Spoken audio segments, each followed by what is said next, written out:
Assalamualaikum warahmatullahi wabarakatuh. Selamat siang teman-teman.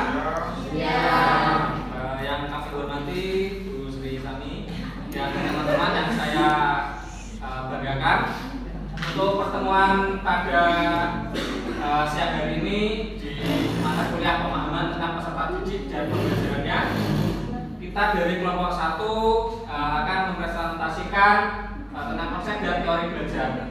Sebelum dimulai, alangkah baiknya kita awali dengan berdoa bersama. Berdoa menurut agama dan kepercayaan masing-masing. Dimulai.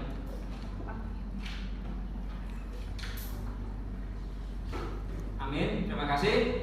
Baik, sebelum presentasi kita mulai, alangkah baiknya kita perkenalkan kelompok kami terlebih dahulu. Yang pertama ada Mas Andi Setiawan, ya.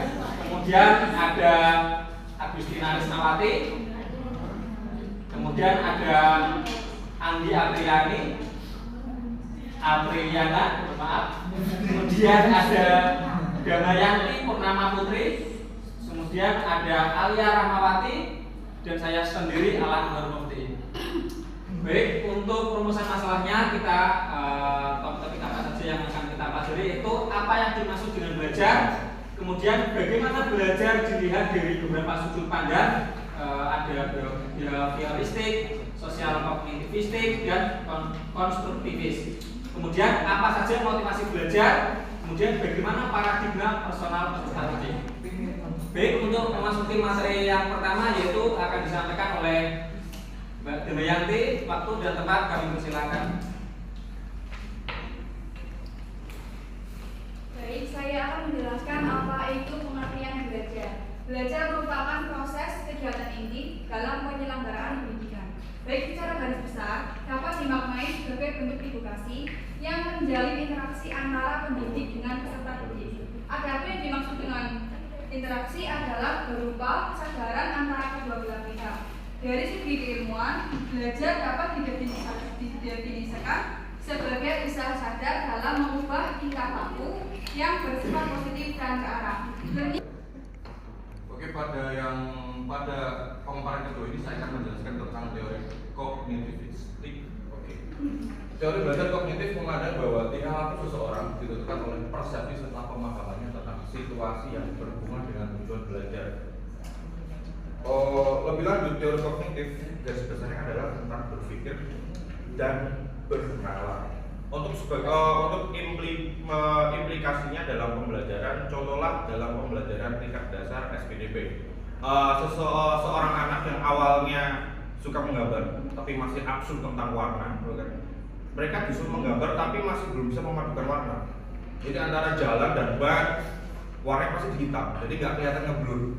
Nah, dengan adanya proses kognitif ini, setelah mereka belajar, anak itu akan mampu membuat atau memproses warna tadi menjadi lebih kontras. Jadi bannya warnanya apa, jalannya warna apa, jadi dan tidak nyambung menjadi satu. Baik, selanjutnya teori belajar yang ketiga yaitu teori konstruktivistik. Dalam teori belajar ini, pengetahuan yang dimiliki seseorang berasal dari sumber-sumber sosial yang terdapat dari luar dirinya. Untuk memproduksi pengetahuan, diperlukan peranan aktif dari orang tersebut. Inti dari teori konstruktivistik yaitu bagaimana guru memotivasi dan menstimulus siswa atau peserta didik. Selanjutnya adalah bagian minat belajar. Definisi minat adalah suatu rasa disuka dan tertarik. Menurut para ahli, Rambert menyebutkan bahwa dalam pendapat Linkow, ketika terjadi kecenderungan yang menetap untuk merasa tertarik pada bidang studi atau pokok dasar tertentu dan merasa senang mempelajari materi tersebut. Selanjutnya adalah bagian implementasi dari minat belajar atau motivasi siswa. Petaninya berusia 7 tahun, memiliki kemampuan rendah dan keinginan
terima kasih untuk teman-teman pemateri untuk penyampaiannya. Mungkin dari teman-teman ada yang mau ditanyakan atau didiskusikan untuk termin pertama, saya persilakan. Haruskah seorang guru membatasi siswa yang memiliki pola pikir atau mindset growth? Namanya Dewi Puspitasari.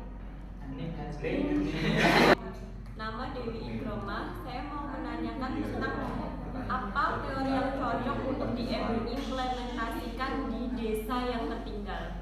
Di situ kan dijelaskan ada beberapa teori. Terima kasih. Baik, izin menjawab pertanyaan dari Mbak Dewi Ikroma. Pertanyaannya yaitu di antara 3 teori belajar, teori mana yang paling relevan digunakan di daerah 3P?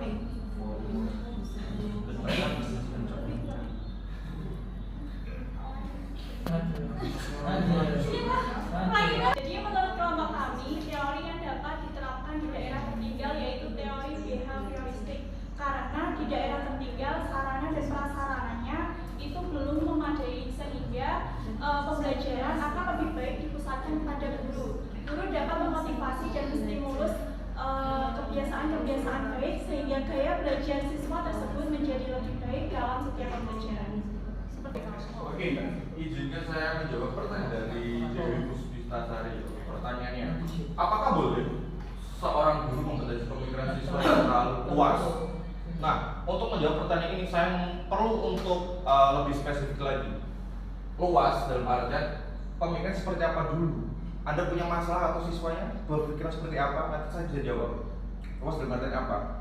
Ya, misalnya pada suatu materi atau suatu pembahasan. Nah, yang tadi grow mindset itu kan pemikirannya berkembang ya. Tetapi berkembangnya itu cepat mungkin daripada siswa-siswa yang lainnya, dan di luar topik pembahasan di materi itu.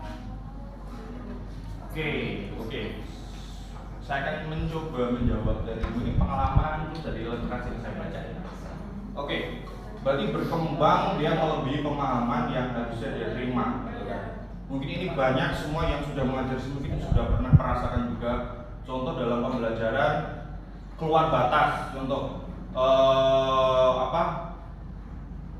anak tercentur kayak sikap ya, masalah sikap ya, attitude di kelas juga.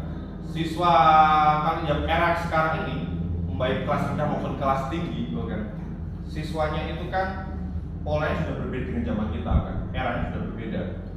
Anak sekarang itu cenderung lebih paham gadget daripada kita. Bahkan kalau saya sendiri, saya tidak menginstal namanya WeChat, saya nggak ada, kan? TikTok saya nggak ada. Kan? Tapi ini real kan. Anak didik saya install dua-duanya. Dan ada yang install WeChat pasti tahu ini isinya apa. Pasti tahu isinya kan. Isinya hal-hal yang konten-konten negatif. Di situ anak pertumbuhan atau perkembangan pikirnya akan sangat pesat. Contohnya anak.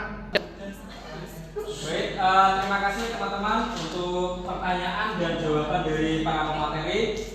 Untuk kesimpulannya, saya menyimpulkan bahwa belajar itu merupakan proses kegiatan inti yang harus ada dalam sebuah pendidikan. Kemudian teori belajar itu tidak bisa berdiri sendiri, ada behavioristik yang menekankan pada tingkah laku, kemudian ada kognitivistik yang menekankan pada situasi atau lingkungannya, kemudian ada teori konstruktivistik yaitu untuk mengkonstruksikan pengetahuan diperlukan peran aktif dari orang-orang tersebut. Kemudian minat belajar yaitu suatu rasa lebih yang membuat siswa itu tertarik atau menetap untuk tetap belajar seperti itu. Ya mungkin itu saja pemaparan dari kami. Kurang lebihnya mohon maaf. Kami tutup. Wassalamualaikum warahmatullahi wabarakatuh.